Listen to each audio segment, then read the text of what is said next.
Immediately asserting central influence, this pawn push lays the groundwork for pawn structure and potential piece development, opening diagonals for bishops. Establishing central presence immediately, aiming to mirror White's territorial claim and prepare for rapid piece development. Launching a direct assault on Black's central pawn, White immediately seeks to disrupt Black's harmonious pawn structure and gain a foothold for active pieces. This solidifies Black's central pawn structure, preparing for knight development and creating a robust defensive formation. Developing a knight to its natural square centralizes it and prepares for castling, a fundamental step in securing the king. Developing the knight to f6 reinforces the central pawn and prepares for castling, maintaining a solid structure against White's queenside pressure. Anchoring the knight, this bishop placement immediately pressures Black's central pawn chain and hints at future tactical skirmishes. Consolidating the queenside, this develops the bishop harmoniously and prepares for castling, reinforcing Black's solid structure. Solidifying the center and preparing for queenside castling, this move subtly aims to lock down Black's central pawn mass. Solidifying the center and preparing for queenside expansion, this knight finds a robust post. Developing the knight to c3 reinforces central control and prepares for future pawn advances, all while maintaining flexibility in piece placement. Securing the monarch, this castling initiative simultaneously readies the rooks for potential action along the central files. Developing the bishop to a natural outpost, the bishop prepares to castle and potentially support a kingside attack or control central diagonals. Solidifying the pawn chain and preparing for pawn breaks offers Black a robust defensive structure against White's central ambitions. Castling securely anchors the king behind a pawn wall, preparing for central play and potential queenside action.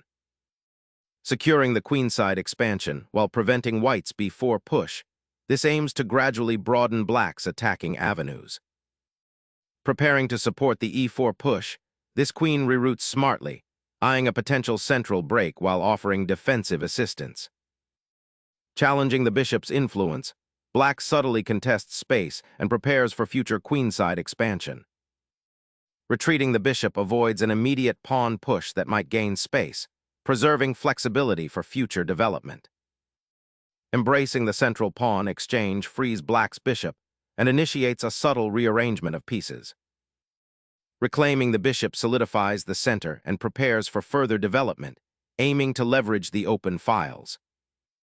A bold challenge to White's central structure, aiming to disrupt White's development and potentially occupy the attractive e4 square. Re-establishing diagonal pressure towards the kingside after the pawn exchange. Trading knights here liberates Black's pieces and opens avenues for queenside activity. Reclaiming the pawn with this captures the tempo and bolsters your central pawn structure, preparing for queenside expansion. Unleashing a pawn storm on the queenside, challenging White's central grip and aiming for queenside space. Solidifying the pawn structure, this repositions the bishop to a more flexible square, ready to support central development and potentially aid in controlling the d-file. Activating the bishop along the long diagonal now prepares for central pawn pushes while solidifying the queenside structure. Challenging Black's queenside structure directly, this pawn thrust aims to disrupt Black's pawn chain and potentially open lines. Securing the queen's flank and preparing for a central push, this move cleverly aims to activate the rook. Securing the queenside pawn advance with rook activity shores up the defense and prepares for queenside expansion. Reorienting the knight towards the queenside offers flexibility and potentially frees up the e-pawn for future central advances. Unlocking queenside play, the knight embarks on an aggressive patrol, aiming to disrupt Black's delicate pawn structure and potentially create attacking avenues. Unleashing queenside counterplay, Black seizes initiative by shattering White's central pawn structure. Probing weaknesses, this pawn grab creates an immediate structural imbalance and opens lines for your rooks, forcing Black to react defensively. Opening the c-file for attacking pressure is the immediate goal, though it exposes your king slightly. Recapturing opens the e-file for powerful piece deployment, seizing initiative. Reclaiming the central pawn creates a dynamically balanced pawn structure, opening avenues for piece activity along the newly formed open files. Pouncing on the undefended pawn, white initiates a daring raid to disrupt black's central structure and seize the initiative. Re-establishing contact with the queen's bishop is a smart defensive repositioning, preventing white's king from breathing easier. Securing the bishop's retreat while aiming for a central pawn push reveals strategic foresight. Sacrificing the bishop clears open diagonals and prepares a swift pawn storm. Recapturing the pawn solidifies the central pawn structure and opens the e-file for potential king assault. The knight's repositioning seeks to exploit the potential weakness on the d4 pawn and disrupt white's coordination. Asserting central influence, this pawn thrust challenges black's knight and aims to gain space on the queen side. Reactivating the bishop to create attacking chances along the long diagonal is a solid choice. Asserting dominance on the queen side, this pawn lunges forward to seize crucial space. Reclaiming central influence is paramount after the pawn exchange, preparing to contest the open files.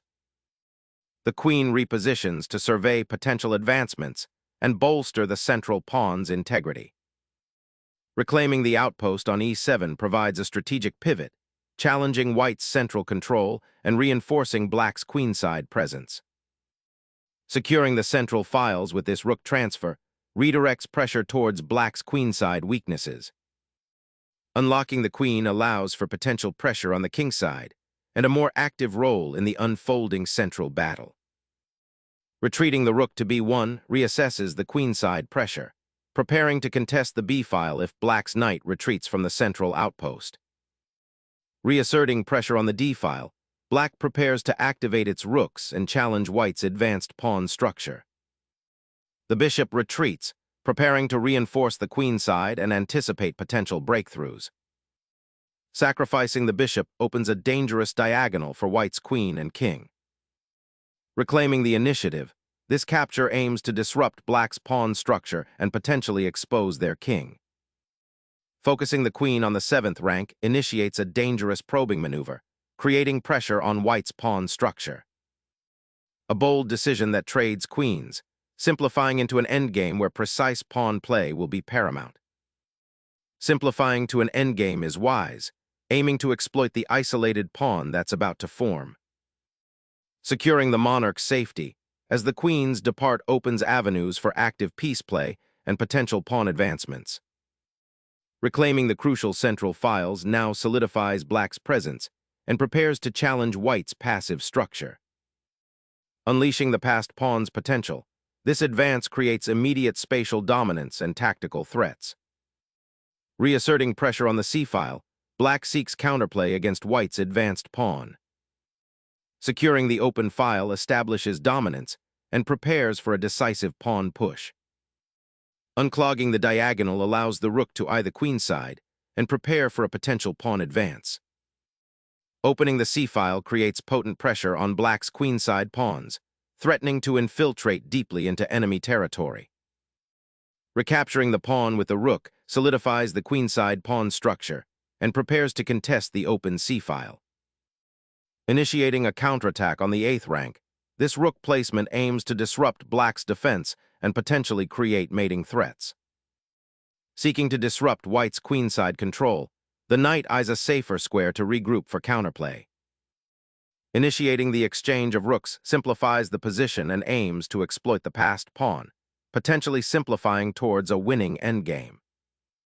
Relinquishing the initiative to force a simplification, black enters an endgame where the isolated queen's pawn will become a primary target. Activating the knight offers dynamic counterplay, targeting squares around the opponent's isolated pawn.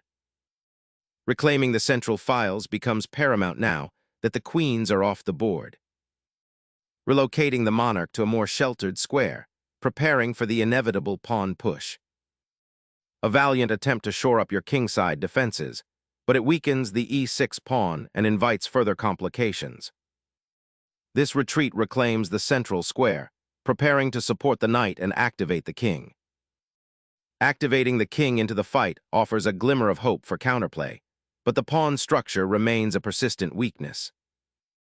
Activating the rook on the 7th rank now pressures the enemy king and pawn structure.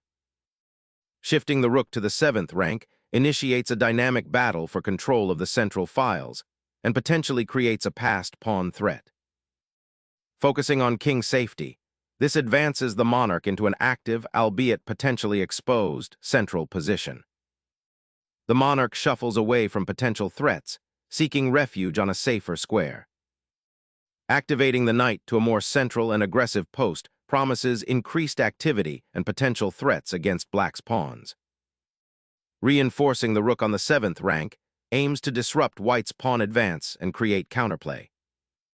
Activating the rook on the c-file aims to challenge black's central pawn control and improve coordination. Seeking counterplay, black disrupts white's queenside pawns and aims to activate the king.